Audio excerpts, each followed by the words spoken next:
আজকে আমি কথা বলবো সেই তেলটা নিয়ে।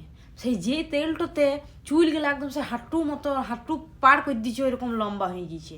তো ওইরকম তেলের অ্যাডটা দেখেছিলাম, তো আমার খুব স্বাদ হয়েছিল বুঝলে, যে তেলটা কিনবো। মাথার চুলগুলো তো একবারে উঠেই গিয়েছে, টাক পড়ে গিয়েছে, তো চুলটা কিনবো। কিন্তু যা বাজেট দেখলুম তা তার কিনতে পারলাম না, কারণ অত বাজেট নাই আমার। তো আমি চলে গেলাম পার করে করে। তো স্ক্রল করতে করতে একটা জায়গায় দেখলাম যে আম্বানির ছেলেকে দেখাচ্ছে। তো আম্বানির ছেলের এখানটাতে দেখবে টাক আছে, তো টাকটা বারবার বারবার করে ফোকাস করছে, এত এই লম্বা লম্বা চুল গেলা।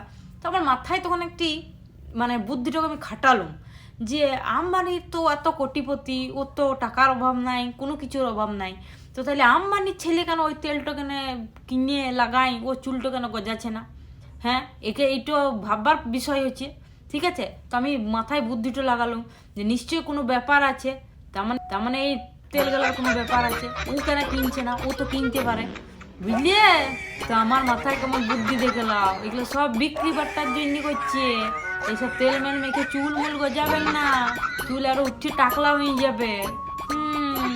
আম্বানির ছেলে কবে কিনে এত বড় বড় লম্বা চুল হয়ে যেত, দেখলাম আমার কেমন বুদ্ধি। এরকম বুদ্ধি আছে তোমাদের? বুদ্ধিগুলো খাটাবে, নাহলে চুল সব উঠে যাবে, বলে দিলাম আমি।